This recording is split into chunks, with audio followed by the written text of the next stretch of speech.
Astaghfirullah wabarakatuh.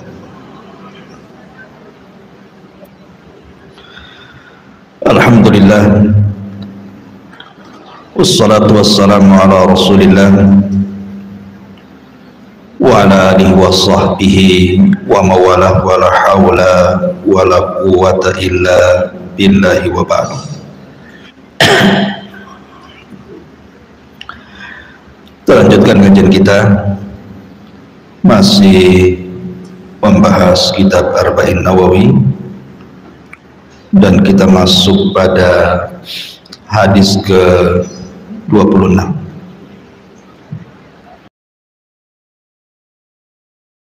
Sallallahu alaihi wasallam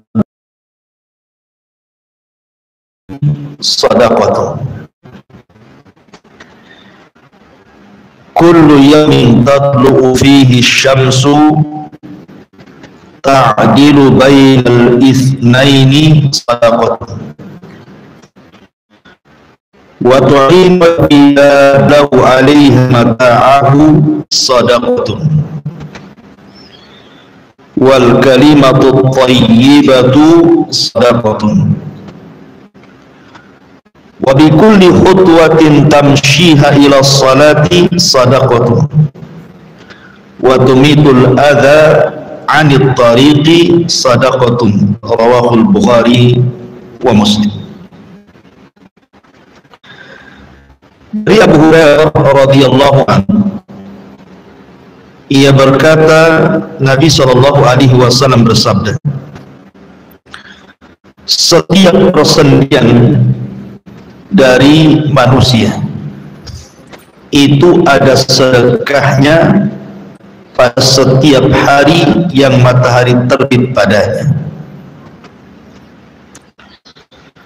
dan berbuat adil ketika mengislah dua orang yang sedang bertengkar adalah sedekah. Kemudian menolong seseorang dalam urusan kendaraannya, membantunya agar bisa menaiki kendaraannya atau mengangkat barang-barangnya ke atas kendaraannya adalah sedekah.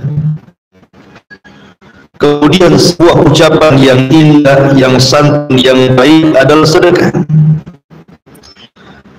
Kemudian setiap langkah kau ayunkan menuju tempat salat juga sedekah. Serta engkau menyingkirkan gangguan dari jalan adalah bagian daripada sedekah. Hadis ini dikeluarkan oleh Imam Al-Bukhari dan juga Muslim. Baik. Hadis ini menjelaskan kepada kita bahwa sedekah itu tidak mesti menggunakan uang. Sedekah itu tidak mesti menggunakan uang. Ada perkara-perkara tanpa uang juga dianggap sedekah. Sebab kalau seandainya sedekah itu mesti dengan uang, kasihan orang-orang miskin tidak bisa bersedekah.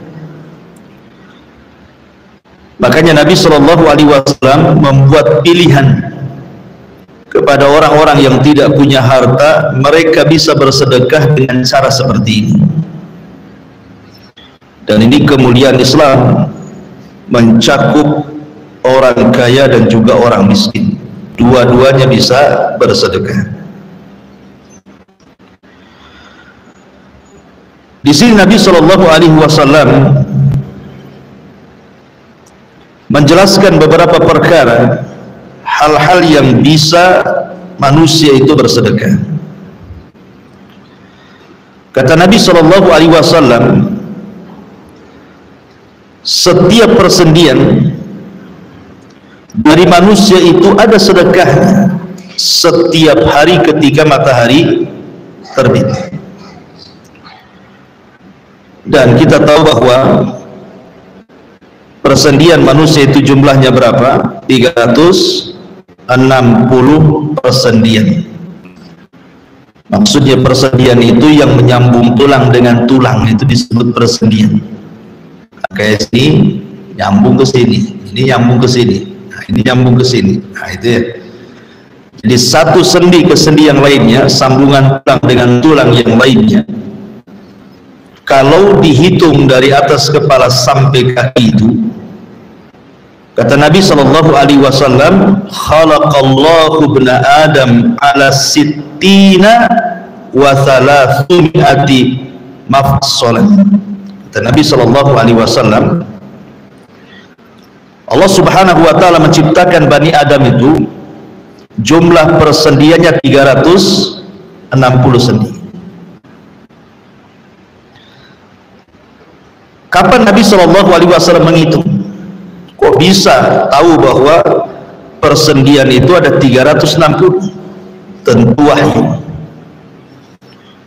Dan terbukti dalam dunia kesehatan kedokteran, memang jumlahnya persis yang disabdakan Nabi SAW. Artinya Rasul itu tidak bicara dengan hawa nafsunya. Apa maksudnya di sini? Maksudnya adalah bahwa setiap persendian itu adalah nikmat dari nikmat-nikmat Allah Subhanahu wa ta'ala. Coba bayangkan, ini tangan itu bisa kita tekuk, ya kan? Sehingga kita bisa megang. Kalau lurus gini saja, gimana caranya mau megang? Mau makan susah, ya. Kalau lurus gini kan susah untuk makan. Mau ngambil barang susah. Artinya setiap persendian itu adalah bagian daripada nikmat yang Allah anugerahkan. Dari atas kepala sampai kaki, itu semua nikmat. Lah karena ini sebuah nikmat, maka nikmat-nikmat ini akan ditanya di hadapan Allah Subhanahu wa ta'ala. Allah berfirman, "Tsumma latus'alunna yawma idzin 'anil na'im." Sungguh kalian akan ditanya kelak pada hari kiamat dari nikmat yang Allah Azza wa Jalla anugerahkan kepada kita. Allah berikan mata, Allah akan tanya mata kita. Allah berikan telinga, akan ditanya telinga kita. Allah berikan lisan, akan ditanya lisan kita. Termasuk tangan, termasuk kaki, pendengaran, penglihatan, akal, dan begitu seterusnya. Dari atas kepala sampai kaki itu akan ditanya. Makanya karena ini sebuah nikmat yang akan ditanya, sudah selayaknya dari 360 persendian itu dianjurkan untuk sedekah.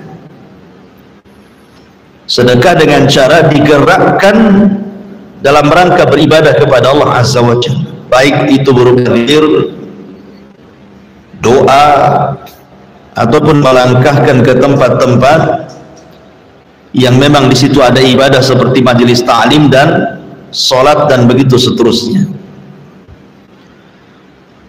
Bahkan dalam sebuah hadis Nabi SAW, cara untuk supaya kita sudah bersedekah dari 360 sendi itu cukup dengan 2 rakaat sholat duha. Dalam hadis Muslim, bahwa dengan cukup 2 rakaat duha itu sudah menggantikan 360 persendian yang dianjurkan untuk sedekah setiap harinya. Artinya di sini sekali lagi bahwa kita harus menghadapi nikmat itu dengan syukur. Badan yang kita miliki ini adalah nikmat dari Allah Azza wa Jalla. Makanya dalam Al-Quran Allah mengatakan, wa fi anfusikum afala tubsirun, dan dari diri kalian itu ada kekuasaan Allah kalau kalian mau melihat.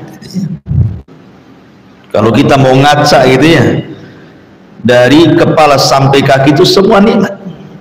Bagaimana Allah Subhanahu wa ta'ala letakkan masing-masing anggota badan itu sesuai dengan letaknya. Ya, mata di situ, hidung di situ, telinga di situ, dan begitu seterusnya. Baik. Kemudian di sini Nabi Shallallahu Alaihi Wasallam setelah menyebutkan bahwa setiap persendian itu ada sedekahnya, maknanya karena itu sebuah nikmat maka sedekahnya adalah dalam bentuk syukur, gitu ya. Dalam bentuk syukur dengan memanfaatkan seluruh anggota badan di jalan Allah Subhanahu wa taala. Kemudian Nabi Shallallahu Alaihi Wasallam menyebutkan sedekah yang bisa menandingi itu semuanya. Ta'dilu bainal itsnaini shadaqah. Termasuk seseorang melakukan atau berbuat adil di antara dua orang yang sedang bertengkar kemudian kita akurkan, itu bagian daripada sedekah. Gini Bu ya, kita tahu bahwa sedekah itu ada yang sifatnya muta'addi, artinya bermanfaat untuk orang lain, dan ada sifatnya bermanfaat untuk diri sendiri. Yang manfaatnya kembali kepada diri sendiri, ya seperti orang bertasbih. Bukankah setiap tasbih itu sedekah, kata Rasul? Takbir sedekah, tahmid sedekah, itu manfaatnya kepada diri sendiri. Tetapi sebaik-baik sedekah itu yang manfaatnya kepada orang lain. Salah satunya yang pertama adalah seseorang mampu melakukan keadilan saat mendamaikan orang yang bertengkar. Karena begini ya, pertengkaran ini di masyarakat itu sesuatu yang lazim. Tapi tahukah bahwa pertengkaran itu bisa menghancurkan macam-macam? Rumah bisa hancur gara-gara pertengkaran. Suami istri bertengkar, ujung-ujungnya cerai, hancurlah rumah. Kemudian antar tetangga bertengkar, ujung-ujungnya pindah, tidak ada kedamaian lagi di situ. Kemudian antar kerabat, gara-gara masalah waris, gara-gara masalah birrul walidain, ada iri-irian, bisa bertengkar, akhirnya putus silaturahim. Atau mungkin gara-gara hutang, seseorang berhutang tidak mau bayar, bertengkar, akhirnya kemudian menjauh, musuhan, terkadang saling ejek-ejekan. Artinya bahwa pertengkaran itu merusak. Lah ketika ada orang yang hendak mendamaikan, maka orang yang mendamaikan ini adalah orang yang mulia, sangat mulia ketika mendamaikan dua orang yang sedang bertengkar tiba-tiba akur lagi. Makanya kan tidak semua ada orang yang mau juru damai kan, nggak ada orang yang juru damai itu, karena memang resikonya besar. Orang yang juru damai itu bisa dimusuhi oleh salah satunya atau dimusuhi dua-duanya. Itu risikonya juru damai itu. Makanya pahalanya besar orang yang juru damai itu. Sampai-sampai Nabi Shallallahu Alaihi Wasallam bersabda dalam hadis yang dikeluarkan Imam Abi Dawud dan Tirmidzi dari hadis Abi Darda radhiyallahu anhu. Kata Nabi Shallallahu Alaihi Wasallam, ala ukhbirukum bi afdhala min darajati siyami was salati was sadaqati. Kata Nabi SAW, maukah aku kabarkan kepada kalian amalan yang jauh lebih afdal dibandingkan puasa, dibandingkan salat, dibandingkan sedekah? Qalu bala ya Rasulullah, tentu wahai Rasul. Amalan apa? Maka Nabi SAW mengatakan, salahu dzatil bayyin, kamu bisa mengakurkan dua orang yang sedang berselisih. Kamu bisa mengislah dua orang yang sedang bertengkar. Kenapa demikian? Fa inna fasada dzatil bayyin hiyal hadiqah, karena terkadang merusaknya hubungan dua orang itu bisa menghilangkan agama. Ya, karena kalau sudah bermusuhan itu kan larinya kemana-mana, akhirnya mencaci, dosa mencaci, memaki, ghibah, ya kan? Terkadang kemudian menyakiti, baik secara fisik ataupun secara lisan, tak jarang kemudian sampai bunuh-bunuhan. Jadi banyak yang akan dilanggar, makanya bisa menghancurkan agama. Makanya ketika ada dua orang yang bertengkar, datang orang ketiga mengislah, berarti sedang memperbaiki agama. Makanya derajatnya lebih tinggi dibandingkan salat, dibandingkan puasa, bahkan dibandingkan sedekah dengan harta. Luar biasa ya. Ma'asyiral muslimat yang dimuliakan Allah Subhanahu wa taala. Akan tetapi tentu mengislah dua orang yang sedang bertengkar itu harus siap dengan risiko. Makanya Rasul sallallahu alaihi wasallam mengatakan kepada para sahabatnya dan juga tentu nasihat kepada kita. Kata Nabi sallallahu alaihi wasallam, berangkatlah, islah dua orang yang sedang bertengkar walaupun mereka hendak mengusir diri. Karena itu risiko kan, terkadang kita mau mengislah, kita pula dimarahi, diusir gitu. Kata Rasul, coba saja, suruh dicoba gitu. Kalau tidak bisa ya sudahlah, yang penting saya sudah mengakurkan keduanya. Kalau belum akur ya saya serahkan kepada Allah Azza wa Jalla. Tetapi tentu harus ada adab-adabnya ibu ya. Tidak kemudian melihat ada orang yang bertengkar langsung ibu nyelonong ke situ mengislah keduanya. Nggak bisa macam itu. Umpamanya ibu punya tetangga, ada suami istri lagi bertengkar, langsung nyelonong aja ke rumahnya. Ada apa ini? Nggak boleh. Ya. Jadi tidak bisa langsung menyelonong itu saja. Harus ada adab-adabnya kan. Ada sesuatu yang bisa kita masuk, ada sesuatu yang tidak bisa kita masuk di situ. Kecuali kalau diminta. Kalau nggak diminta jangan loncat pagar. Karena itu urusan orang itu. Kemudian juga ada hal-hal yang harus diketahui selain daripada harus tahu batasan-batasan itu.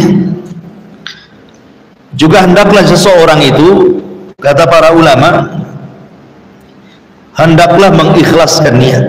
Jadi kalau kita hendak mendamaikan orang itu, ibu harus betul-betul ikhlas, memang ingin mendamaikan. Karena terkadang kalau tidak punya ikhlas, terkadang mendamaikan, tahu-taunya memihak salah satunya, kan bahaya. Atau karena ketidakikhlasan, bukannya makin damai, makin pula disulut emosinya, gara-gara datang orang ketiga. Jadi betul-betul ikhlas karena Allah Subhanahu wa ta'ala. Kemudian juga betul-betul harus adil, tidak boleh kemudian jomplang ke salah satunya. Ya betul-betul harus mendengar, memasang dua telinga, yang satu ngomong apa, yang satu ngomong apa, kemudian ambil tarik benangnya, kira-kira bisa didamaikan atau tidak gitu. Tidak memihak gitu. Kemudian juga jangan tergesa-gesa menghukumi sesuatu dalam mendamaikan itu. Karena tergesa-gesa ini termasuk dari amalan setan gitu ya. Memang betul bahwa kita tidak boleh membiarkan orang itu bertengkar terlalu lama. Karena biasanya orang bertengkar terlalu lama itu makin mengeraskan hati kan.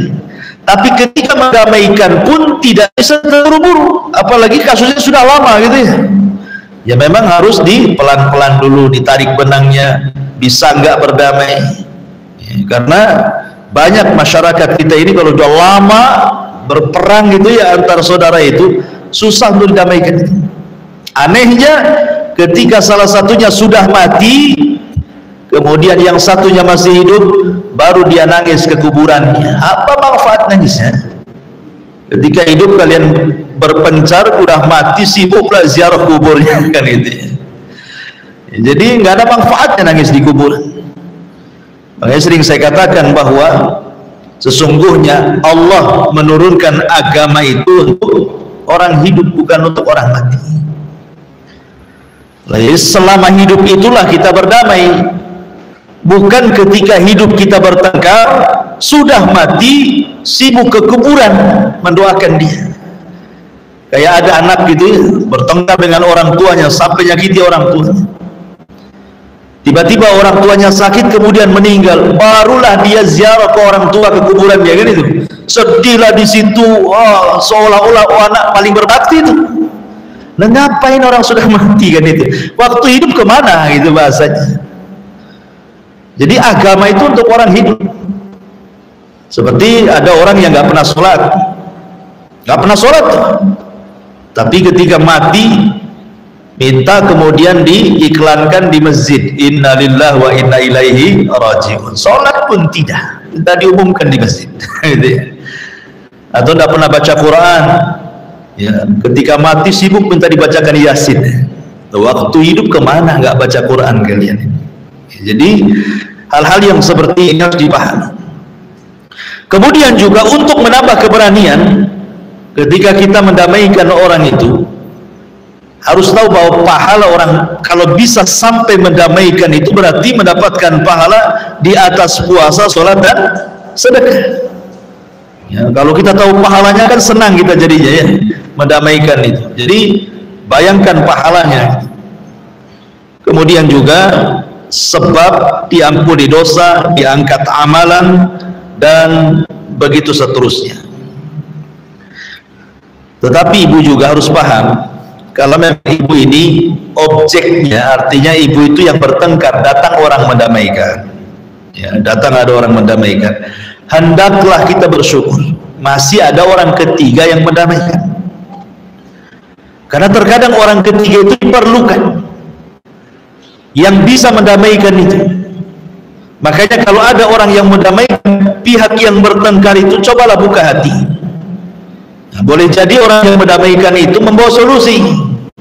Buka hatinya, buka matanya, buka telinganya. Kemudian dia ingat mati. Sampai kapan gitu ya? Bahkan ada seorang syekh itu bercerita, di suatu ketika dia berkhutbah di masjid tentang masalah silaturahim. Khutbahnya itu tentang masalah silaturahim. Tiba-tiba kemudian setelah khutbah ini ada salah seorang yang menangis. Sudah tua orang ini. Tiba-tiba kemudian ketika syekh selepas sholat Jumat kemudian hendak pulang, dihadang di pintu masjid, tiba-tiba dirangkul kemudian menangis. Kemudian di pojokan lagi ada orang menangis lagi. Rupanya orang ini dengan orang yang di pojok itu adalah dua orang yang bersaudara kami. Sudah puluhan tahun sholat satu masjid tapi tidak berdamai gara-gara urusan waris. Pada sholat satu masjid sering ketemu di situ, tapi gara-gara waris yang satu di pojok satu di sini. Tersadarkan dia dengan ceramahnya syekh. Akhirnya kemudian keduanya didamaikan oleh syekh ini. Pulang, Allah takdirkan salah satunya meninggal. Kemudian yang masih hidup datang kepada syekh, dia menangis sesegukan gitu ya, menyesal gitu. Masa gara-gara harta kemudian harus bertengkar sampai puluhan tahun. Sekarang saudaranya sudah meninggal. Apa nunggu meninggal dulu gitu ya? Ya seperti itu juga ya. Maka hendaklah seseorang itu harus memahami bahwa ketika ada orang mendamaikan, bersyukur, lapang dada, ingat kematian, dan juga berdoa kepada Allah agar jangan sampai dikeraskan hatinya.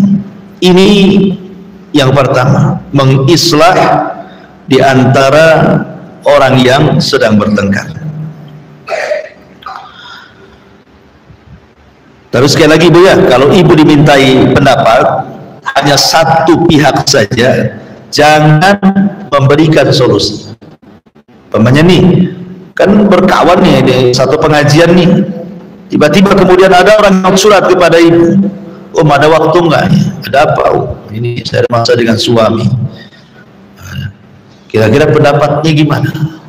Udah cerai aja, cari lagi yang kaya, banyak duda kaya. ini bukan kompor gas 5 kilo itu sudah yang di atasnya 5 kilo itu. Jangan ngompori orang, kalau bisa damaikan. Kita kan tidak tahu, karena nggak pernah cerita suami. Kalau satu pihak itu kembali kepada agamamu. Kalau ada orang curhat satu pihak, maka kembalikan kepada agama. Apa kembalikan kepada agama? Bahwa asal cerai itu tidak baik. Maka nasihati, sebaiknya kembali kepada suami. Kembali kepada suami. Walaupun umpamanya kita tahu bahwa suaminya itu kurang ajar gitu kan. Karena kita belum mendengar sebelah pihak kan gitu ya. Baru satu pihak. Kalau hanya mendengar satu pihak, kembalikan kepada hukum asal. Bahwa bercerai itu tidak baik. Nasihati, suruh balik, suruh sabar gitu. Jadi itu yang harus dipahami ketika mendamaikan dua orang yang sedang bertengkar. Kemudian yang selanjutnya kata Nabi Shallallahu Alaihi Wasallam, wa tu'inur rajula fi dabbatihi fatahmiluhu 'alaiha aw tarfa'u lahu 'alaiha mata'ahu sadaqatun. Kemudian kata Nabi Shallallahu Alaihi Wasallam, menolong seseorang dalam urusan kendaraannya, membantu agar bisa menaiki kendaraannya, atau engkau mengangkat barang-barangnya ke atas kendaraannya, kalau itu dilakukan maka itu bagian daripada sedekah. Baik, Ma'asyiral muslimin muslimat yang dimuliakan Allah Subhanahu wa taala, bicara tentang ihsan kepada manusia, berbuat baik kepada manusia, ini kan bagian kecil gambaran, contoh gitu ya. Bukan berarti contohnya ini saja, tidak, ini sebagai contoh. Kalau seandainya ada orang minta bantuan, entah tetangga mau pindah rumah ya kan, mungkin tidak ada yang ngangkat barang, ibu langsung datang bantu. Atau ada tetangga yang sakit, ibu punya kendaraan dan tidak sedang kemana-mana, apa salahnya? Ayo saya antar. Itu maksudnya. Atau umpamanya ada orang yang sedang berjalan di jalan itu, kawan umpamanya nampak dia rumahnya jauh, ya ikut saya saya antar. Walaupun mungkin berlainan arah gitu, tidak apa-apa, antar, ada masalah apa? Kan itu sebagai sedekah sebenarnya. Cuman masalahnya kalau tidak dikenal. Ya, tidak dikenal, kata Syekh Utsaimin rahimahullahu taala, maka dilihat. Kalau tidak kenal ya. Kalau seandainya kita menganggap itu sebuah penipuan atau kejahatan, yang sekarang kan diantara trik-trik kejahatan kan begitu ya, di jalan raya nyotop-nyotop orang gitu ya, tahu-tahu dia rampok pula atau penjahat pula. Kalau memang insting kita ke situ takut ya, maka tidak perlu ditolong.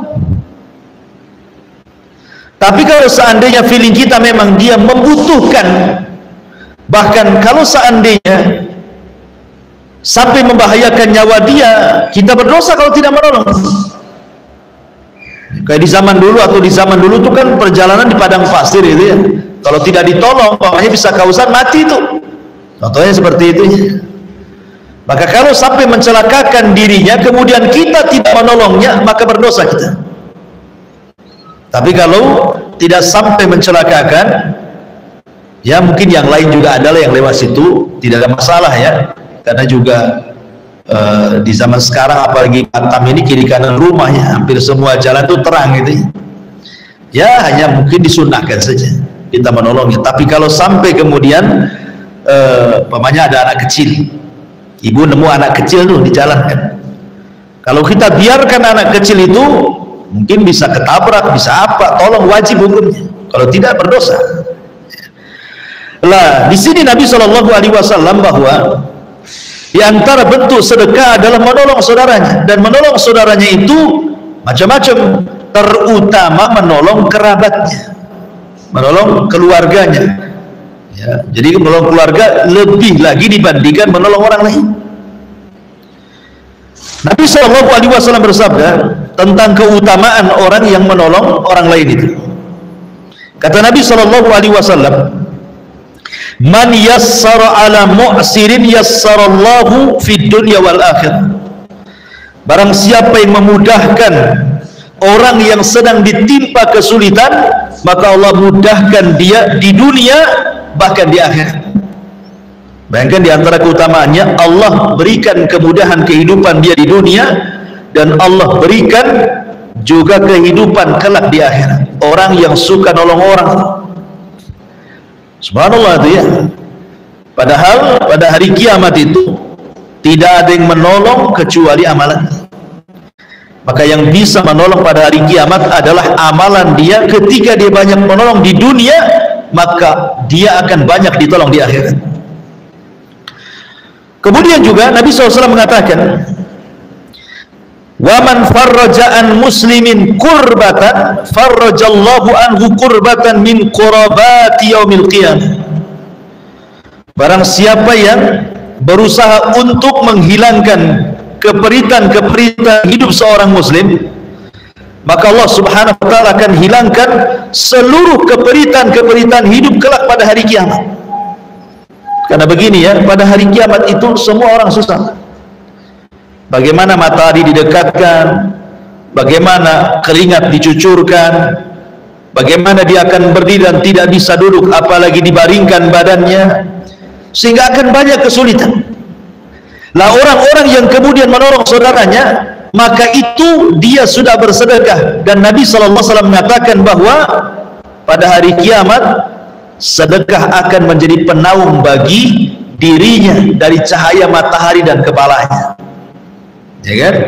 Sab'atun yudhilluhumullahu fi dhillihi yauma la dhilla illa. Jadi sedekah itu salah satu adalah penghalang kepala dan matahari. Maka dalam bentuk sedekah, baik sedekah harta atau sedekah yang seperti ini bisa menolong kesulitan kita pada hari kiamat. Bahkan lebih daripada itu, Bu, Nabi SAW mengatakan sana'iul ma'ruf taqi masari asu. Orang yang suka menolong orang lain itu, maka dia akan diberikan hadiah kalau meninggal husnul khatimah. Ya, taqi masari asu, akan menghilangkan kesulitan-kesulitan saat sakaratul maut, gitu maksudnya. Dan ini keutamaan yang luar biasa. Kemudian juga di antara keutamaannya, Nabi SAW pernah ditanya, ayyul a'mali ahabbu ilallah.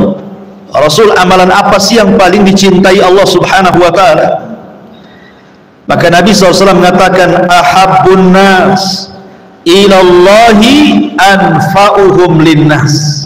Amalan yang paling baik, yang paling dicintai Allah adalah seseorang bisa memberikan manfaat kepada manusia. Kalau seandainya kita tidak bisa lah ya, artinya mau nolong nggak ada tenaga, mau ngasih duit tidak ada duit, ya. Pokoknya tidak bisa, dengan tenaga tidak bisa, dengan uang juga memang tidak ada uang, ya. Kalaupun tidak bisa dengan itu semuanya, minimalnya dengan lisan, ya, dengan lisan supaya meringankan kesusahannya. Jadi ucapan-ucapan yang masuk ke dalam hatinya itu menyenangkan hatinya, gitu maksudnya.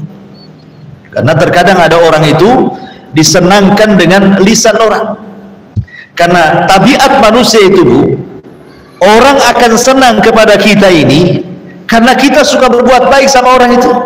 Itu tabiat manusia itu. Orang akan senang kepada orang yang berbuat baik kepada dia. Tabiat manusia siapapun. Makanya kenapa Nabi SAW membuat kaidah di sini? Sebenarnya kemudian ketika kita hendak dicintai manusia, tidak perlu dengan cara menjilat dan yang semacamnya, cukup berbuat baik kepada dia saja, lama-lama dia suka dengan kita. Karena ini kaidah agama. Yang melembutkan hati manusia kan bukan uang. Yang melembutkan hati manusia itu Allah. Wa allafa baina qulubihim law anfaqta ma fil ardi jami'an ma allafta baina qulubihim. Yang melembutkan hati orang itu adalah Allah. Kalau kau infakkan semua hartamu untuk melembutkan hatinya, tidak mungkin bisa, karena hati manusia itu dilembutkan oleh Allah Azza wa Jalla. Ketika kita mengikuti saran-saran Allah dan Rasulnya, maka itu salah satu bentuk kelembutan, membuka kelembutan hati manusia. Kemudian kata Nabi SAW juga, wal kalimatut thayyibatu shadaqatun. Dan kalimat yang santun, kalimat yang baik itu sedekah. Karena begini, gara-gara satu kalimat iblis dikeluarkan dari surga.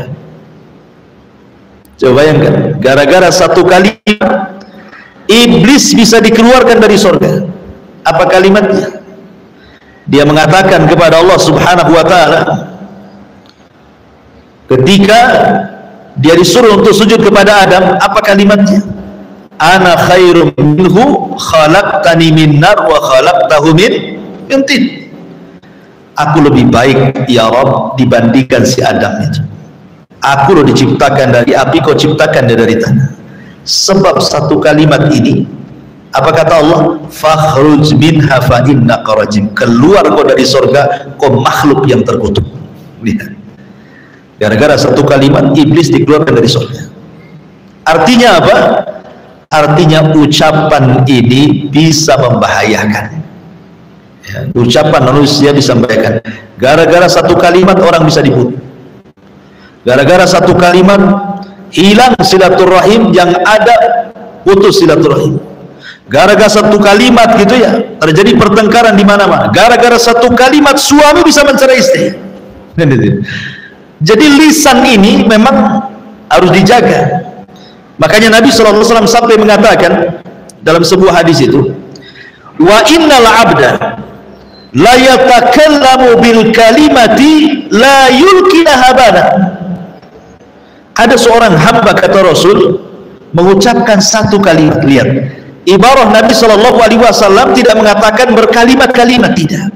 Terkadang ada seorang hamba mengucapkan satu kalimat, tapi satu kalimat ini mengandung kemurkaan Allah, diucapkan tanpa sadar.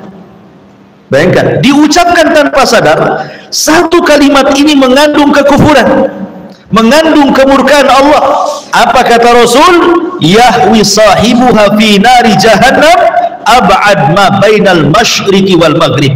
Cukup bagi dia ditenggelamkan ke dalam jahanam yang dalamnya lebih jauh dibandingkan jarak antara barat dan timur. Gara-gara satu kalimat. Ya. Makanya Aisyah radhiyallahu anha pernah ditegur gara-gara satu kalimat.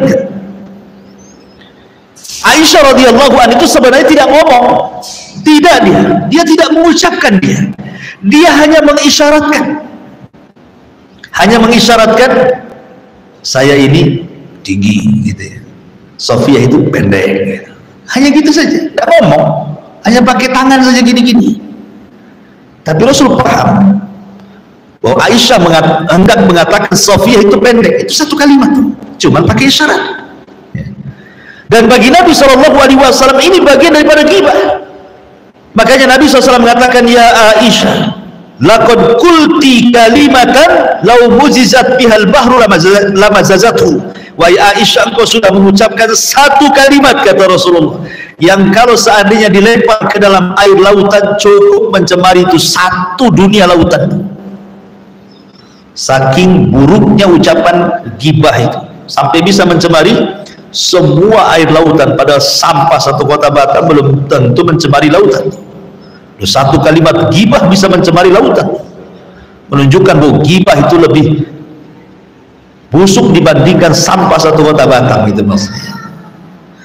Lah di sini bagaimana Nabi SAW ingin mengingatkan kepada kita, karena begini, kalimat yang baik itu ada dua macam. Kata Syekh Utsaimin rahimahullahu taala, ada yang memang baik secara zatnya. Kalimat itu memang ada yang baik secara zatnya, seperti itu baca subhanallah, bihamdihi, subhanallahil azim, alhamdulillah, Allahu akbar, la ilaha illallah, la haula wala quwata illa billah. Itu kan baik syaratnya. Memang kalimat itu kalimat baik, kalimat zikir kan. Itu namanya baik syaratnya. Tidak perlu dibahas. Karena banyak berzikir berarti dia sedang mengeluarkan kalimat-kalimat yang baik. Tetapi di sana ada bagian daripada ibadah, kalimat-kalimat mubah, kalimat-kalimat mubah, tapi tujuannya menyenangkan orang. Kalimat itu kalimat mubah yang tanya gimana kabarmu, gimana sehat gak kamu, gimana anak-anakmu, ya bahasa-bahasa mubah sehari-hari ya, ibu ngobrol gitu.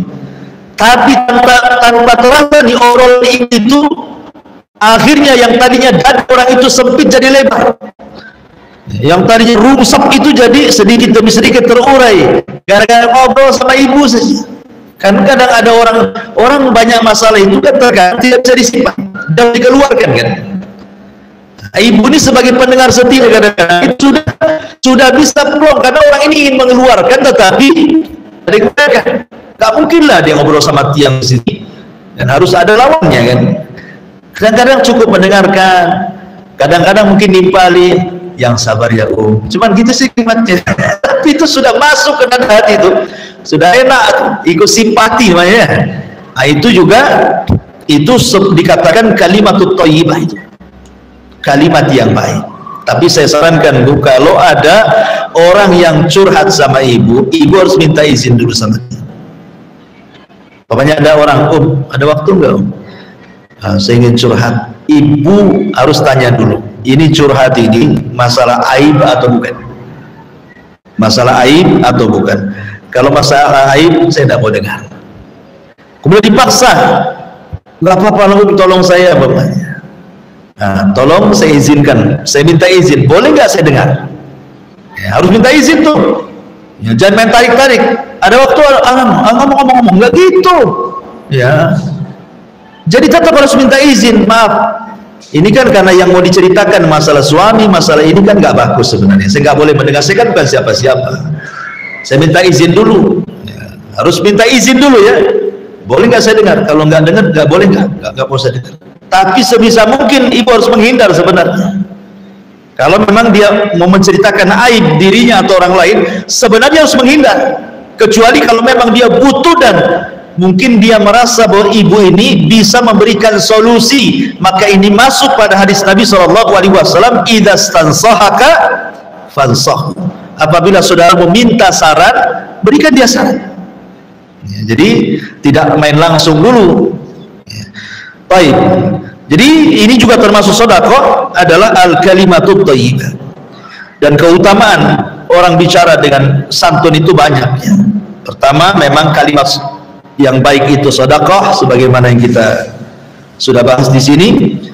Yang kedua, kalimat yang baik itu bisa ta'aluful qulub, bisa menyatukan hati. Kalimat yang baik itu bisa menyatukan hati. Yang tadinya keras itu jadi lembut. Kemudian juga kalimat yang baik itu intisar al-syaitan. Kalimat yang baik itu sebenarnya sedang mengalahkan setan, sedang mengalahkan setan, karena setan itu berusaha untuk tahris. Tahris itu berusaha untuk membuat orang itu musuhan. Maka dengan kalimat yang baik dia berdamai. Maka ini salah satu melawan setan dengan kalimat yang baik. Kemudian juga kalimat yang baik itu takunun najatu minan nar, bisa menjauhkan dari api neraka, menyelamatkan dia dari api neraka. Dan kalimat yang baik juga salah satu bisa menggugurkan dosa. Berdasarkan hadis Nabi SAW, inna min mujibatil maghfirati badlus salam wa husnul kalam. Kata Rasul, sesungguhnya yang mewajibkan orang itu diampuni dosa-dosanya adalah dengan cara menjawab salam dan mengucapkan kalimat yang santun ya. Tapi sebaliknya Bu, kalau kalimat itu yang keluar dari lisan ibu itu tidak baik, menunjukkan ibu itu su'ul adab. Kalau ada orang yang omongannya pedas, kasar, berarti cerminan dari akhlak dia itu. Berarti orang itu memang jelek akhlaknya ya. Karena akhlak itu kan terbagi tiga, kata para ulama ya, dari leher ke atas, dari leher ke atas, kemudian dari leher ke bawah, kemudian tangan. Leher ke atas itu identik dengan mata dan lisan.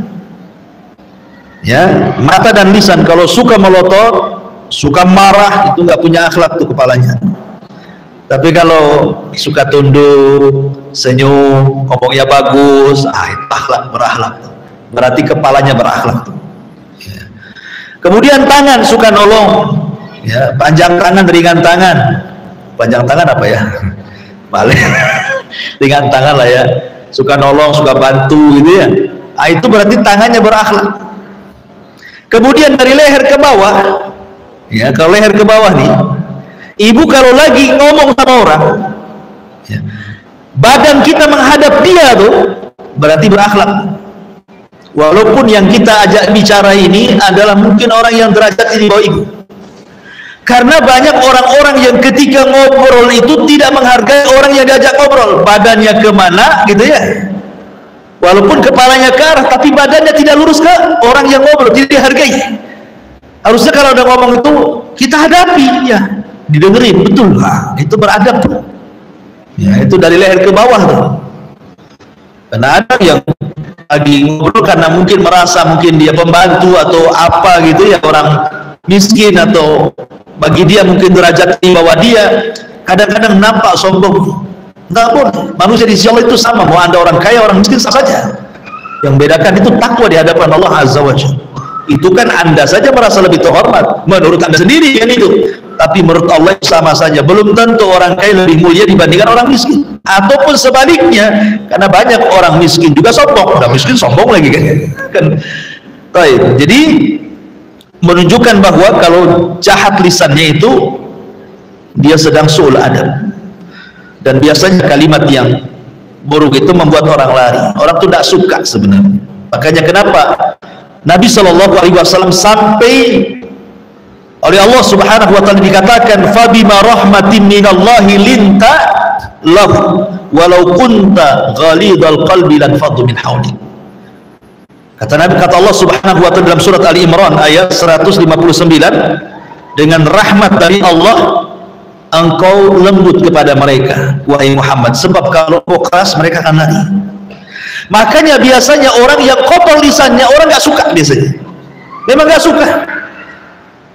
Kalau lisannya itu kotor orang nggak suka tuh, kecuali sesama lisan kotor. Nah itu lain lagi.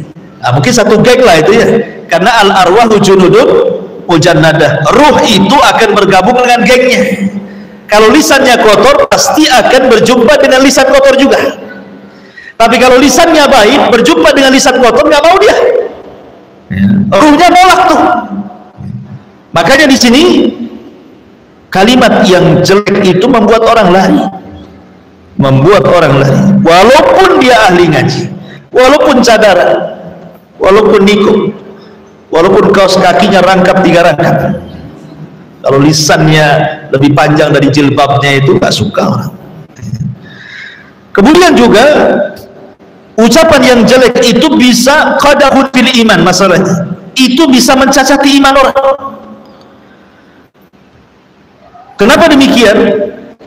Karena Nabi SAW yang mengatakan bahwa al-muslimu man salimal muslimuna min lisanihi wa yadihi. Seorang muslim itu dikatakan muslim kalau orang lain selamat dari lisan dan tangannya. Berarti kalau seandainya orang itu tidak selamat dari lisan kita dan tangan kita, dipertanyakan keimanannya, cacat imannya. Karena seorang muslim itu harus selamat. Makanya saya kemarin sudah saya jelaskan ketika menjelaskan hakul muslim ala muslim situ itu. Apa sih mana ucapan salam itu? Assalamualaikum. Ucapan salam ini bukan ucapan biasa. Ucapan salam itu artinya kita memberikan keamanan dan keselamatan bagi dia. Seolah-olah kita menyingkat dengan assalamualaikum kalau mau dirinci. Ya, kalimat assalamualaikum itu aku datang kepadamu, aku tidak akan mengucapkan kalimat jahat, kalimat kotor, tidak akan menggibah, tidak akan mengambil hartamu, tidak akan membunuhmu, tidak akan menumpahkan darahmu, tidak akan kan kepanjangan kalau ngomong itu. Cukup dengan assalamualaikum, saya berikan keselamatan, kamu tidak akan saya sakiti. Itulah assalamualaikum, dari situ maknanya. Makanya seorang muslim itu dikatakan muslim kalau orang lain selamat dari lisan dan tangannya. Tapi kalau tidak selamat, berarti masih dipertanyakan keimanannya. Bahkan yang lebih parah lagi adalah sebab orang masuk neraka itu kebanyakan dari lisan yang jahat. Kebanyakan lisan jahat itu orang masuk neraka, jarang orang masuk surga. Kemudian yang terakhir,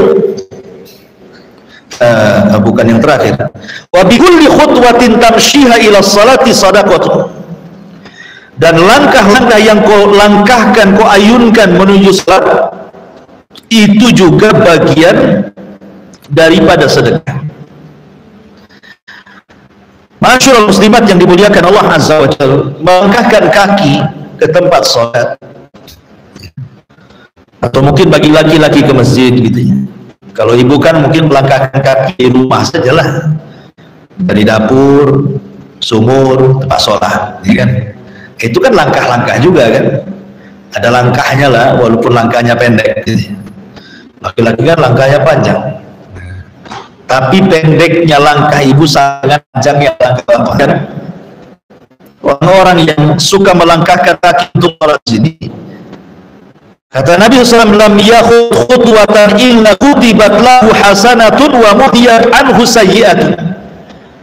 Jadi setiap langkah orang yang menuju sholat itu, satu langkah mengangkat derajat, satu langkah menghapus kesalahan. Jadi langkah yang pertama dihapus kesalahan, kemudian langkah yang kedua dicatat kebaikan, diangkat derajatnya. Coba bayangkan berapa langkah. Makanya dahulu ada sebuah kisah, ada seorang rajulun minal ansar, seorang laki-laki dari kalangan Ansar, itu rumahnya jauh dari masjid. Anak orang Ansar ini jauh dari masjid. Jadi kemudian dikatakan kepada orang Ansar ini, karena dia kan jalan kaki itu dari masjid dari rumah ke masjid itu. Jadi ada orang yang ingin menolong. Bagaimana kalau seandainya ishtaraitu khimara, aku belikan kau kendaraan berupa kedai, kau bisa naik kedai rumah ke masjid. Itulah dulu orang dulu. Orang dulu itu luar biasa. Isi tidurnya masih enak kan. Ini dibuat pula gunung. Jadi kalau mobil itu di tengah-tengah dia nggak bisa jalan tuh, jadi timbangan dirinya. Ya, jadi itu dosa sosial, jangan dilakukan. Ya kalaupun harus karena ada maslahat, mungkin ada sekolah, ada apa, ya kan? Takut orang kencang-kencang di situ. Yang benar saja lah buat polisi tidur itu. Jangan bapak polisi yang tidur, buat anak polisi aja yang tidur itu. Ya, yang kecil-kecil itu, jadi kan nggak membahayakan orang. Ini enggak. Yang herannya nih, kadang-kadang di depan rumah itu ada lubang, dan persis depan rumah dia. Kadang-kadang dia pun tersakiti dengan lubang itu. Kadang-kadang tersakiti dengan lubang itu, sudah tahu depan rumah dia. Apalah salahnya kan, beli pasir ke atau ambil tanah, tutuplah lubang itu. Dia sendiri tersakiti, apalagi orang yang jalan di situ, nyantai saja di situ kan itu ya. Padahal kalau dia tahu amalan membuang hal-hal yang bisa membahayakan itu besar sekali. Walaupun ini serendah-rendahnya iman.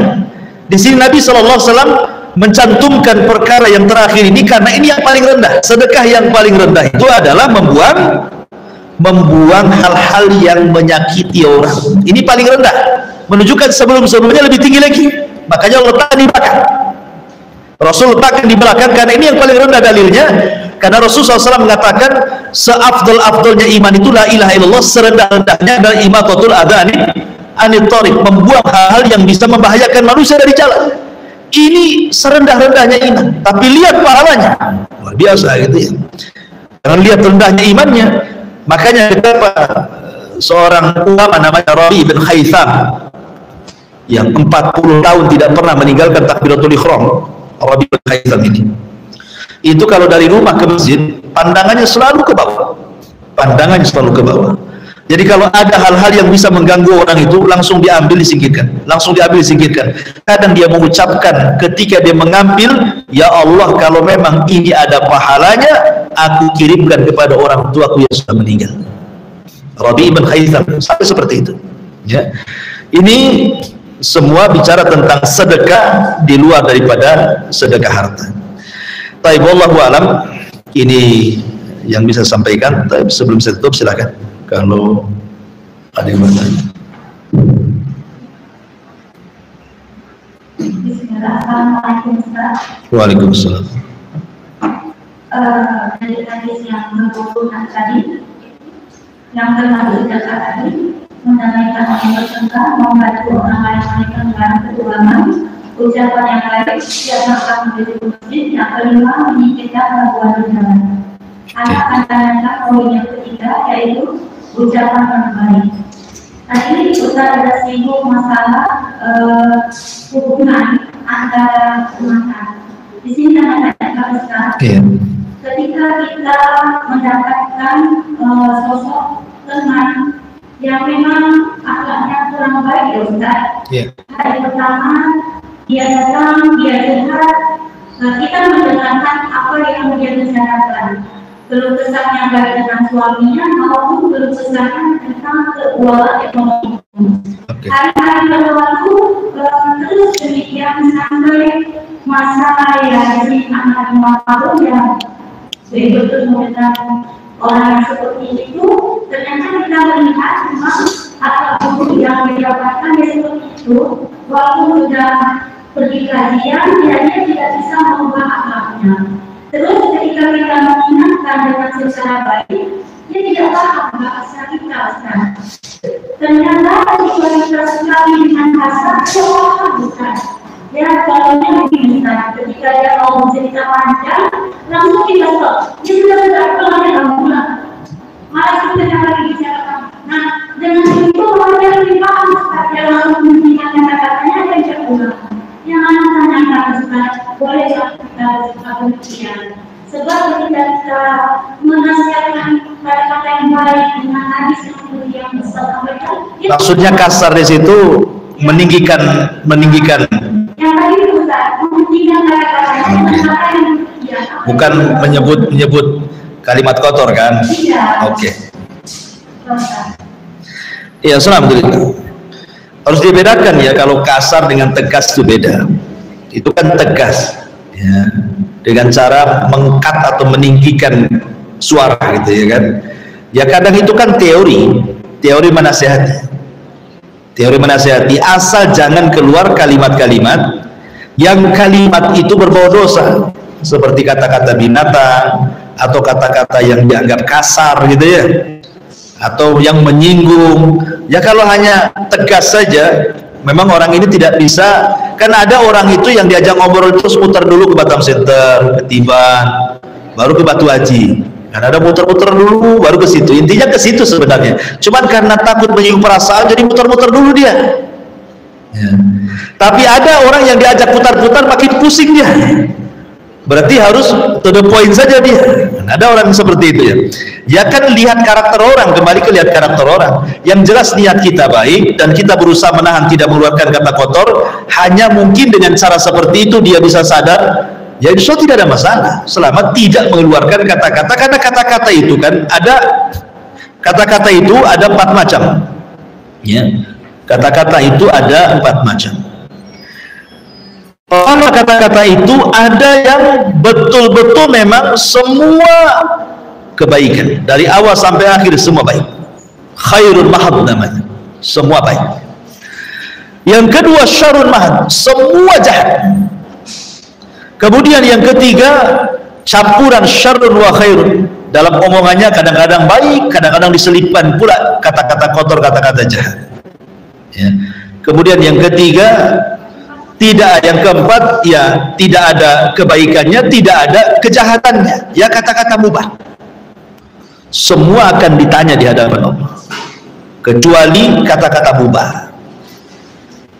Kalau buruk semuanya, kemudian baik semuanya, kemudian campur aduk antara buruk dan yang baik, semua akan ditanya. Yang tidak akan dihisab itu kata-kata mubah, walaupun tetap dicatat oleh malaikat raqib dan atid, tapi tidak dihisab. Jadi seorang muslim itu makanya kan ketika memberikan nasihat itu kan lihat, jangan sampai nasihat di depan orang, sehingga akhirnya niatnya memberikan nasihat ternyata mempermalukan. Jangan di hadapan orang. Niatnya sih bagus, nasihati, tapi ujung-ujungnya membongkar aib dan mempermalukan kan? Tidak boleh. Kemudian yang kedua, ketika kita menasihati orang itu kayak kita bercermin, Bu. Muka kita ada di cermin, berarti ketika kita nasihati orang itu seolah-olah nasihati diri sendiri gitu maksudnya. Jangan merasa kita lebih baik daripada dia gitu. Anggap saja ketika kita nasihati itu nasihati kalau diri sendiri. Kalau itu kaidah yang kita pakai, nah, tentu kita tidak akan merasa bahwa kita lebih baik, kan? Karena ketika menasihati orang itu sama dengan menasihati kita dalam cermin gitu. Berarti lihat diri sendiri. Kemudian juga memilih waktu, memilih kata, kosakata dan begitu seterusnya, karena kata Abdullah ibn Mas'ud radhiyallahu anhu, hati manusia itu ada ikbalnya, ada idbarnya. Ada ikbalnya, ada suatu ketika mudah dia mendapatkan nasihat, ada suatu ketika itu sulit mendapatkan nasihat. Hati manusia itu kadang-kadang seperti itu. Kadang lagi seneng, enak, ngomong apa saja nggak peduli. Ada lagi rungsep, ngomong apa saja masuk ke perasaan, sakit hati. Iya. Jadi ada waktu-waktunya iqbal dan idbar. Carilah waktu-waktu ketika dia iqbal hatinya, ketika dia menerima nasihat, disitulah. Sehingga diperlukan memilih waktu, memilih tempat, memilih kosakata gitu ya. Kemudian dimuqaddimahi dengan apa dulu supaya senang dia gitu. Ajak makan bakso dulu, baru sudah kenyang baru ngomong bapaknya kan itu. Karena dia suka bakso bapaknya. Atau ajak kemana dulu, jalan dulu ke Barelang sana. Nah, sampai di sana dihajar gitu. Maksudnya cari tempat, cari waktu, cari kata itu karena ada sisi-sisi kelemahan hati itu. Nah, waktu sisi kelemahan dari nasihatnya. Ya, ini kan teori-teori yang disebutkan para ulama. Kenyataannya berat nasihati orang. Makanya kenapa pahalanya lebih besar dibandingkan sholat, puasa dan sedekah. Ya, nasihati orang itu karena berat gitu. Dan itu amalan yang paling mulia. Ya. Mendakwai orang itu amalan yang paling mulia. Sampai-sampai Rasul mengatakan, wa man ahsanu qaulan mimman da'a ilallah. Siapa lagi ucapan yang lebih indah dibandingkan orang yang mengajak manusia ke dalam agama Allah? Nggak ada lagi. Itu yang paling tinggi itu. Makanya nasihati orang kan ngajak orang ke agama supaya dia baik, supaya dia berubah kan gitu. Makanya risikonya berat, kadang-kadang dimusuhi, kadang-kadang kita pula dihujat, kadang-kadang kita pula dimusuhi dan begitu seterusnya. Ya, saya kira masalah kalau hanya tegas saja, udah sekali-kali dilembuti gitu ya. Habis dimarahi kasih duit gitu. Senang dia. Apa-apa mari terus saja lah dapat duit. Allah. Iya.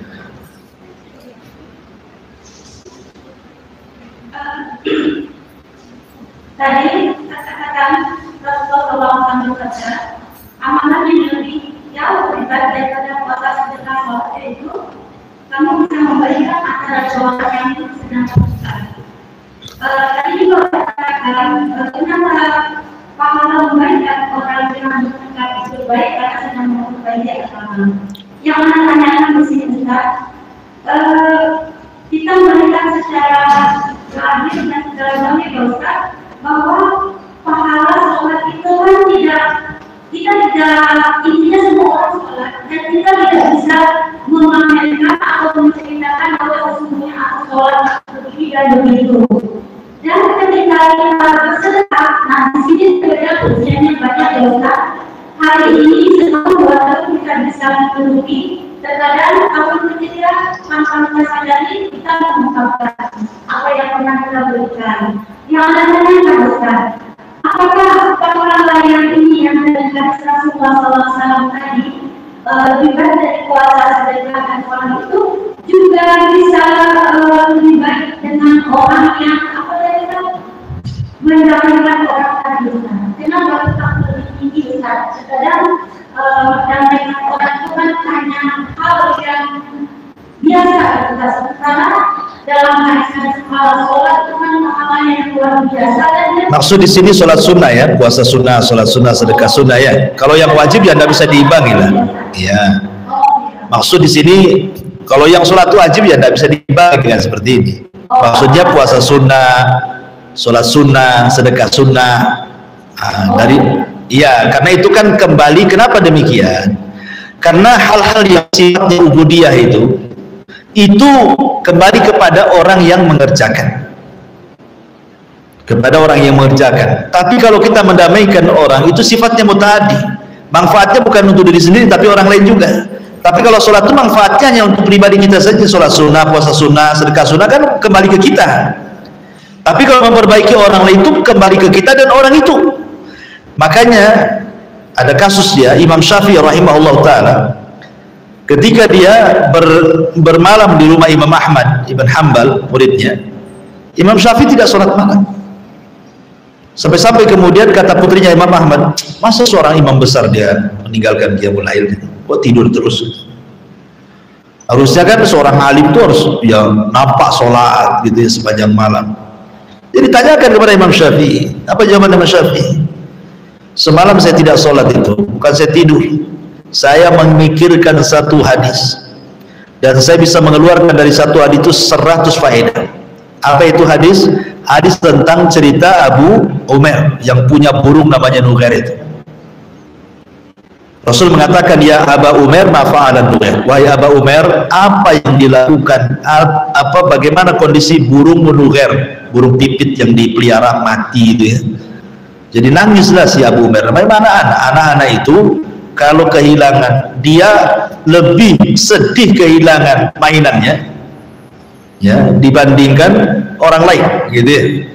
Kalau sudah tua mungkin pasangannya, kalau anak-anak kan tengoklah kalau mainannya ya. Saya itu ada anak niswa itu sampai bola-bolanya diambil kucing, nangis guling-guling.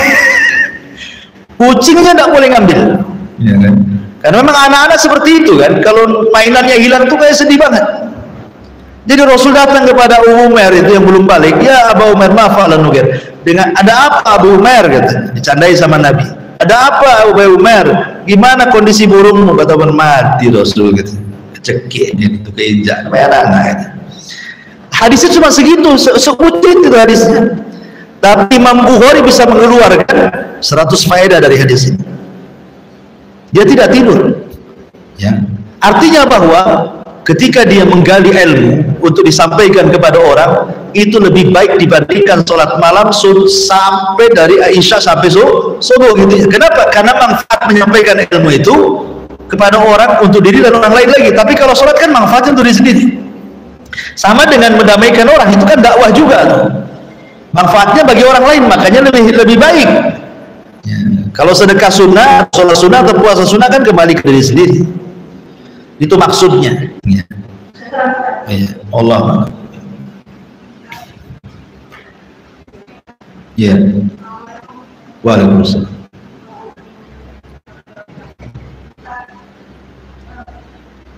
Oke.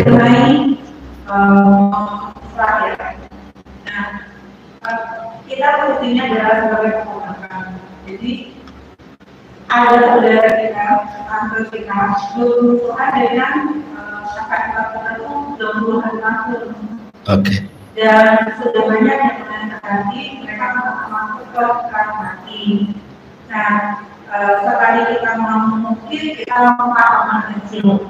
Padahal kita harap sudah paham sedikit mengenai usaha mendamaikan kedua orang ini. Bagaimana sebaiknya, apakah dibiarkan aja sampai mereka meninggal? Kalau kita harus berusaha, kita biasa mesti tidak tahu apa-apa, karena jalan kita ada juga satu kita juga tahu yang mereka itu ada di mana. Iya. Ia kan berusaha untuk mendamaikan kan terus saja, nggak bisa kemudian berhenti dengan sekali coba langsung kemudian sudah nggak bisa namanya. Itu Itu namanya sudah kalah sebelum perang kan itu ya. Terus saja cari upaya saja, nggak bisa cara A, cara B, nggak bisa langkah B, langkah C, carilah. Ya. Bahkan dalam mendamaikan orang itu boleh berdusta. Dalam Islam itu dusta nggak boleh, tapi dalam mendamaikan dibolehkan berdusta. Banyak datang kepada orang yang musuh itu. Sebenarnya si Anu, saya kemarin ketemu si Anu loh, Masya Allah. Dia kalau ngomong sama kamu tuh memuji-muji, padahal nggak pernah muji tuh. Supaya maksudnya, betul tak kan itu ya? Mungkin awalnya percaya nggak percaya kan? Kayak petelis yang bolong aja, mana ada dia muji saya. Awalnya mungkin dia berpikir seperti itu, tapi ketika kita pergi, kadang-kadang ucapan orang itu melekat loh dalam hati. Mungkin ketika ngobrol biasa-biasa aja, tapi akan kepikiran tuh sama dia. Nanti besoknya datang ke dia. Nah, terkadang harus dibohongi seperti itu. Boleh bohong ketika mendamaikan orang, tapi jangan sampai bohong itu kebablasan. Maksudnya dalam mendamaikan saja, jangan sampai kemudian keluar daripada itu. Tetapi kalau memang belum bisa didamaikan, ya harus tarik ulur lah. Masa kita harus memaksa? Kan tidak bisa juga maksa orang, ayo damai sekarang. Kayak anak-anak ya enak aja ditarik, salaman kamu kan gitu ya. Nanti anaknya salaman, orang tuanya tak salaman sampai mati. Ya. Kan ada tuh anak tetangga dengan tetangga kan, gara-gara anak bermasalah tuh tetangga itu. Anaknya suruh salaman anaknya, main lagi dia. Ibunya dengan ibunya ini nggak pernah akur sampai pindah rumah. Yang satu ke Batam Center, yang satu ke Barelang, nggak ketemu. Padahal anak sudah akur kan. Apalagi yang bertengkar ini orang tua ya. Pemainnya merasa bahwa yang bertengkar ini paman-paman atau bibi-bibi yang usianya jauh kan itu ya. Nah, itu perlu pendekatan yang ekstra karena kan sama dengan mendamaikan orang tua. Itu harus dilembutkan hatinya. Apalagi orang tua awam ya. Ya saya kira pertama ya berdoa kepada Allah supaya kedua-duanya dilembutkan hatinya. Kemudian juga upayakanlah cari orang ketiga untuk mendamaikan. Terkadang kalau kita tidak sanggup mendamaikan orang, cari orang yang bisa mendamaikan orang tersebut. Ya, jangan kemudian kita tidak bisa dipaksakan juga. Cari orang ketiga, cari ustadz, cari apa gitu ya, supaya yang disegani orang yang bertengkar itu. Kalaupun sudah diupayakan, ya sudahlah, ya kan. Berdoa saja kepada Allah Azza wa Jalla, nanti lain waktu lagi mulai lagi. Tapi jangan sampai kemudian kita dikalahkan dengan setan. Setan kan gitu. Kalau kita berdoa, berdakwah kemudian tidak pernah berubah, akhirnya dia mengatakan ya sudahlah, ngapain saya dakwai dia, nggak berubah-berubah juga. Itu setan menang di situ. Karena tugas kita berdakwah itu bukan memaksa orang mengikuti dakwah kita, tapi menyampaikan kebenaran sampai kepada dia, sampai dia sadar. Kalau tidak sadar-sadar, taufik milik Allah. Tapi jangan berhenti berdakwah gitu maksudnya.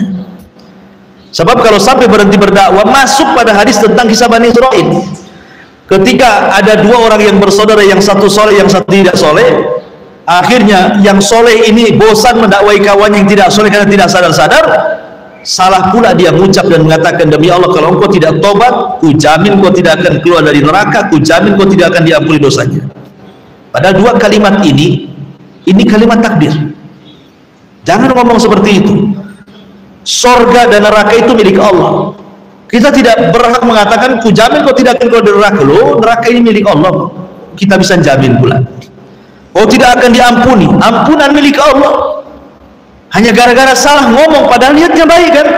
Dia sudah bosan menasihati karena tidak sadar-sadar. Akhirnya mengucapkan kalimat yang di luar kesadaran dia. Akhirnya melewati takdir Allah. Dari situ ketika dua-duanya diwafatkan, justru yang orang soleh ini dimasukkan ke neraka. Kenapa? Karena tidak bertobat dari lisannya, tidak mencabut kata-katanya. Yang jahat ini di ujung hayatnya dia tobat, masuk surga dia. Itu menunjukkan ampunan milik Allah. Jadi ketika menasihati juga jaga kata-kata, gitu ya. Jangan sampai seperti orang ini. Wallahu a'lam. Iya.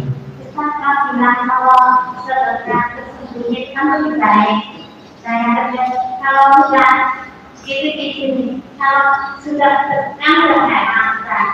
itu sudah sama kamu, itu sama itu sudah dibongkar sama itu jadi tidak sembunyi lagi. Maksudnya orang Awalnya sembunyi-sembunyi. Iya, kan nggak ada tahu. Terus dibongkarnya sama dia cerita sama kawan. Itu udah nggak sembunyi lagi ya udah. Itu namanya. Iya gini kalau maksudnya kita menasihati itu sembunyi-sembunyi. Yang penting kita nasihati. Sedekah, oke, afwan. Sedekah sembunyi-sembunyi dibongkar sama siapa? Orang yang disedekahkan. Iya. Orang yang menerima sedekah. Iya, terima keceplosan. Keceplosan bahwa yang ngasih sedekah itu si Anu gitu. Iya. Jadi sering semangat. Caranya sedekahnya lewat orang. Nggak ada yang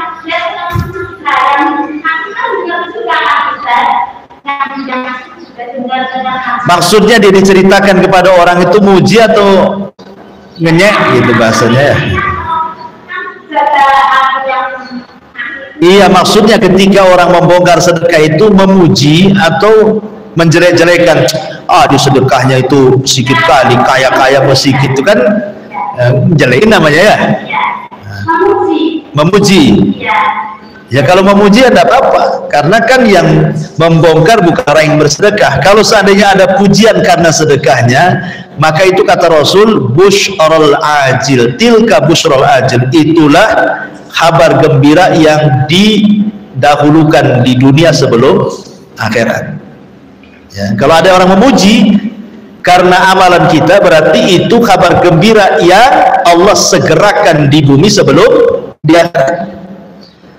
Nah, tapi perlu jaga hati. Seperti ibu ini naik haji, tidak ada kepikiran ingin dipanggil Bu Haja tuh, sama sekali. Ya.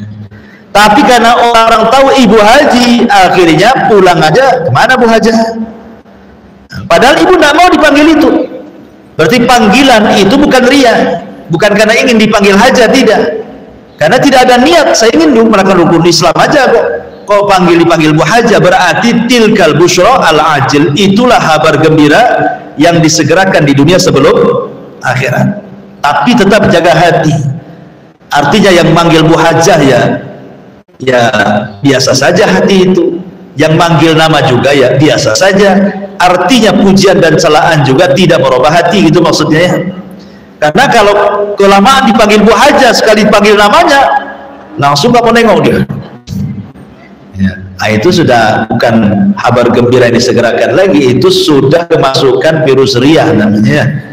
Ya nggak apa-apa sih pujian. Makanya kalau memang yang dibongkar, cara sedekahnya gantilah, titipkan sama orang, jangan kasih tahu, ya kan? Atau selipkan di pintu rumahnya, dimasukkan gitu, hamba Allah gitu ya. Ya. Kalau itu pernah sedekah orang istri sama orang lain, jadi orang yang bersedekah itu kita tersinggung dengan cerita cerita. Nggak usah tersinggung lah. Kenapa tersinggung? Maksudnya bukan bagi orang yang bersedekah. Kalau seandainya sedekahnya dibongkar dan bongkarnya itu baik-baik saja, tidak ada masalah, ya cukup nasihati, datang ke orang itu, janganlah jangan kasih tahu orang saya sedekah sama begitu ya. Ya kalau dia mengatakan nggak apa-apa, bukan orang baik gitu, pamannya begitu, ya sudah biarin aja, apalagi asal jaga hati saja. Kecuali kalau seandainya jelek, banyak disedekah ini ngomel-ngomel, gaji besar suaminya, sedekah 10.000, itu kan, itu udah orang-orang nggak boleh syukur, udah dikasih masih ngomel kan, nah itu udah jelek tuh orientasinya, ya udah nggak bagus. Tapi kalau pujian, masya Allah dia baik tuh, masya Allah, nggak masalah. Apa masalahnya? Bukan sesuatu yang dosa. Kalau memang ada yang memuji dia lantaran sedekahnya, tapi jangan over ketika ada pujian kemudian besar kepala gitu. Makin ditambah lagi, biar dia cerita lagi, tambah lagi, cerita lagi. Nah itu namanya promosi gitu. Wallahu a'lam. Oke. Ada saudara yang sudah tahun bulan deposito di bank. Oke. Bagaimana hukumnya menurut Islam, dan kalau itu tidak baik, bagaimana cara nasihat kita? Deposit di bank, riba ya? Ya uang riba di bank itu harus diambil.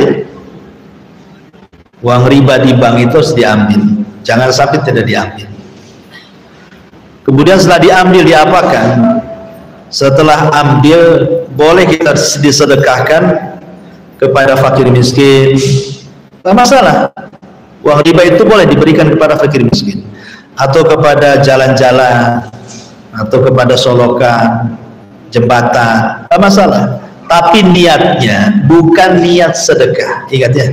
Niatnya takhallus, ingin melepaskan uang sial. Jadi kita dapat pahala itu dari niat ingin melepaskan riba, bukan dari sedekah. Boleh umpamanya ada saudara, ada tetangga punya utang, nah, pakai uang riba aja, bayar pakai uang riba ini, ya. Atau ada orang sakit tetangga punya biaya, nggak apa-apa, ulama boleh kan, tidak ada masalah. Walaupun ada yang membatasi uang riba itu hanya diperbolehkan untuk yang sifatnya dihinakan saja, jalan, jembatan dan yang lainnya. Tidak, bisa untuk fuqara orang sakit. Tapi sekali lagi niatnya bukan untuk sedekah, tapi niatnya takhallus, melepaskan diri dari riba. Di situ letak pahalanya. Melepaskan dari uang sial, kasihkan orang. Wallahu a'lam. Iya. Tuh belakang tuh. Nah, kasih mic-nya ke belakang.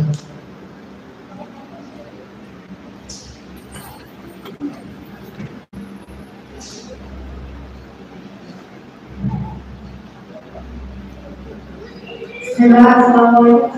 Waalaikumsalam. Mengenai pria ya, saya mau menanyakan jika orang sore terus ada bisikan berarti apa yang jadi akan nanti kalau itu sebenarnya ada bisikan hati. Bisikannya berupa apa tadi? Oh gitu. Oh iya, senanglah kalau dipuji orang itu ya.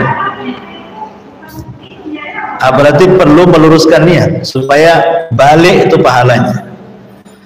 Pamanya gini, awalnya ikhlas bu, awalnya ikhlas, sudah dikasihkan ke orang, terbentik riya karena dipuji, itu pahalanya hilang.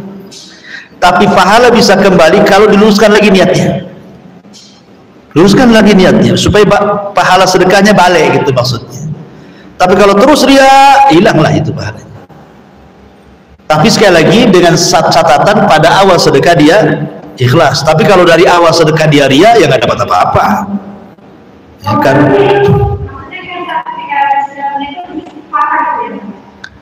Iya, maksudnya di was-was itu kan dari setan itu kan. Ya kita ta'awud saja kepada Allah. Ya Allah, ini nggak benar ini. Yang penting kan awal sedekah niatnya ikhlas, itu yang penting. Kalau di tengah kemudian ria, namanya manusia terkadang kan dengan pujian-pujian itu besar kepala, itu hilangkan rianya supaya pahalanya balik, itu maksudnya ya. Tapi kalau dari awal sudah ria, yang dapat apa-apa walaupun di tengahnya ikhlas. Ini sholat nih lillah, Allah udah 2 rakaat nih, ya kan, datang ustaz sebelahnya, dilamain aja sholatnya biar ditengokin ustaz di sholat saya lama. Di akhir sholat, astagfirullahaladzim, ini ria nggak boleh, diterima sholatnya. Kenapa? Karena dia bisa mengalahkan rianya ya. Kemudian 2, lillah, sholat ria sampai akhir ria, tidak diterima. Yang ketiga, dari awal memang ria. Saya ingin contohkan ini, umpamanya ini ibu-ibu lagi datang nih mau apa, majelis taklim di sini. Kemudian satu orang tahiyatul masjid lama sekali itu, sampai selesai ngaji baru selesai. Kan? Itu niatnya memang ria tuh kan. Dari ria yaitu dari awal pun walaupun akhirnya diikhlaskan pun nggak diterima karena lihat awalnya. Innamal a'malu binniyah. Lihat niat awalnya itu yang menentukan amal itu. Jadi kalau seandainya ibu tadi sedekah ikhlas, kemudian setelah disedekahkan kok muncul ria karena ada pujian orang, hilangkan perasaan itu, waswas dari setan itu. Ya bisikan seperti itu, nggak benar ini, nggak benar. Ya. Wallahu a'lam. Ya, saya kira cukup. Dan ada manfaatnya. Subhanallah bihamdika, asyhadu an la ilaha illa anta, astaghfiruka wa atubu ilaik. Assalamualaikum warahmatullahi wabarakatuh.